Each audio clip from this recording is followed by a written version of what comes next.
बिहार में पंचायत चुनाव से पहले ग्राम पंचायतों के पुनर्गठन की प्रक्रिया शुरू हो गई है।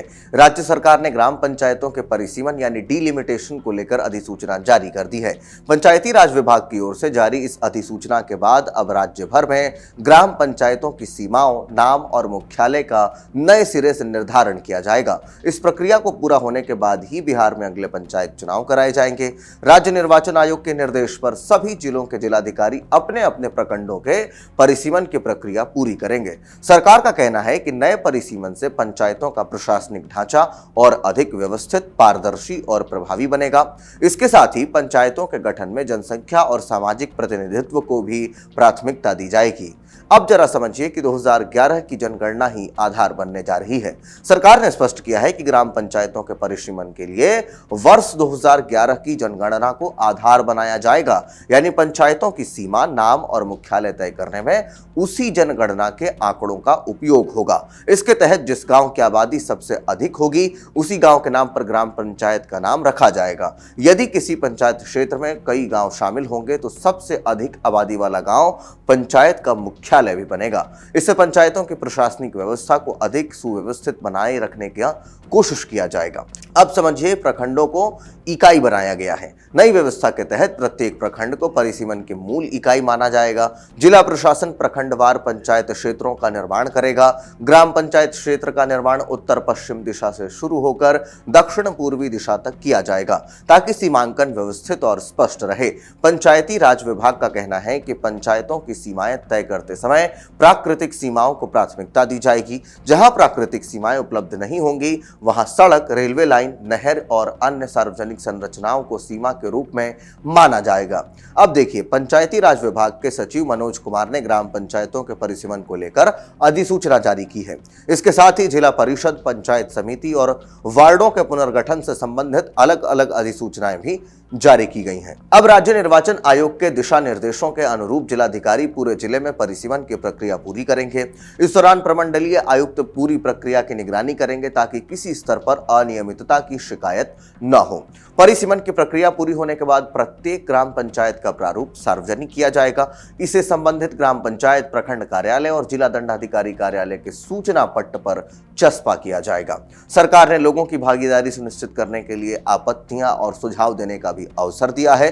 प्रारूप प्रकाशित होने के बाद 15 दिनों के भीतर कोई भी नागरिक अपनी आपत्ति या सुझाव दर्ज करा सकेगा। सभी आपत्तियों का निस्तारण करने के बाद ही अंतिम सूची तैयार होगी और उसका प्रकाशन जिला गजट में किया जाएगा। अब देखिए, पंचायतों के नाम भी इसमें बदल सकते हैं। नई व्यवस्था लागू होने के बाद बिहार की बड़ी संख्या में ग्राम पंचायतों के नाम बदल सकते हैं। यदि किसी पंचायत में शामिल किसी अन्य गांव की आबादी वर्तमान पंचायत मुख्यालय से अधिक होगी, तो उसी गांव के नाम पर पंचायत का नाम और मुख्यालय निर्धारित किया जा सकता है। इस बदलाव का उद्देश्य पंचायतों का गठन जनसंख्या के आधार पर अधिक तार्किक और संतुलित बनाना है। सरकार ने परिसीमन के दौरान सामाजिक प्रतिनिधित्व को भी महत्वपूर्ण आधार बनाया है।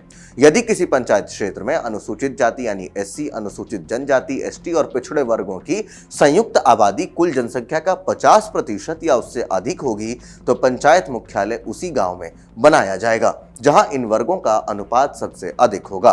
सरकार का मानना है कि इससे सामाजिक रूप से वंचित वर्गों को प्रशासनिक व्यवस्था से जो पहुंच है वो बहुत आसान होगी और पंचायत स्तर पर उनकी भागीदारी भी मजबूत होगी। नई अधिसूचना के अनुसार किसी भी गांव को बिना आवश्यकता के 2 या अधिक पंचायतों में विभाजित नहीं किया जाएगा। केवल विशेष परिस्थितियों में, जहां प्रशासनिक या जनसंख्या संबंधी कारणों से ऐसा करना आवश्यक होगा, वही किसी गांव को 1 से अधिक पंचायत क्षेत्रों में शामिल किया जाएगा। यदि किसी बड़े गांव को 2 पंचायतों में विभाजित करना जरूरी होगा, तो 2 पंचायतों के नाम उसी गांव के नाम के साथ साथ दिशा के आधार पर रख दिए जाएंगे, जैसे उत्तर, दक्षिण, पूर्व या पश्चिम।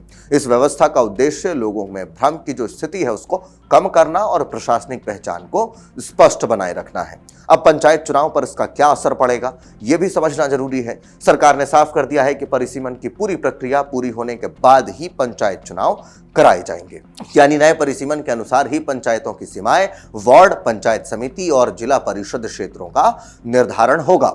इसका सीधा असर पंचायत प्रतिनिधियों के निर्वाचन क्षेत्रों पर पड़ेगा। कई जगह पंचायतों की सीमाएं बदलने से मतदाताओं की संख्या और निर्वाचन क्षेत्र का स्वरूप भी बदल सकता है। राज्य निर्वाचन आयोग के निर्देशानुसार प्रत्येक जिले के जिलाधिकारी परिसीमन प्रक्रिया का संचालन करेंगे।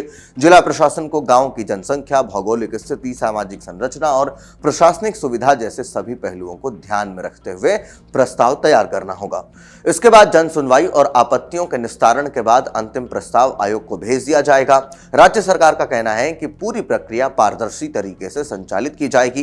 परिसीमन से जुड़ी सभी सूचनाएं सार्वजनिक की जाएंगी और लोगों को अपनी बात रखने का पूरा अवसर मिलेगा। जिला प्रशासन को निर्देश दिए गए हैं कि प्रत्येक चरण में निर्धारित नियमों का पालन सुनिश्चित किया जाए। विशेषज्ञों का मानना है कि नए परिसीमन के बाद बिहार के ग्रामीण प्रशासनिक ढांचे में बड़ा बदलाव देखने को मिल सकता है। पंचायतों की सीमाएं बदलने से कई गांव में नए पंचायत क्षेत्रों में शामिल हो सकते हैं, जबकि कुछ पंचायतों के मुख्यालय भी बदल सकते हैं। इसके साथ ही पंचायतों की प्रशासनिक जिम्मेदारियों, विकास योजनाओं और संचालन और स्थानीय प्रतिनिधित्व पर भी इसका प्रभाव पड़ने जा रहा है।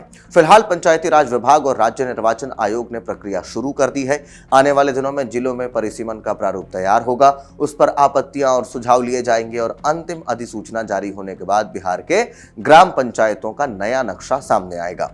इसके बाद ही राज्य में पंचायत चुनाव की प्रक्रिया आगे बढ़ेगी। तो ये पूरी बातचीत जो है वो फिलहाल इस डिलिमिटेशन में सामने आ रही है। आप इस पूरे विषय को लेकर क्या कुछ सोचते हैं, कमेंट बॉक्स में हमें अपनी राय लिखकर जरूर दें। धन्यवाद। आपके राज्य की खबरें, आपके शहर की खबरें सबसे पहले जानने के लिए देखते रहें अमर उजाला। चैनल को सब्सक्राइब जरूर कर लें और पाएं हर अपडेट।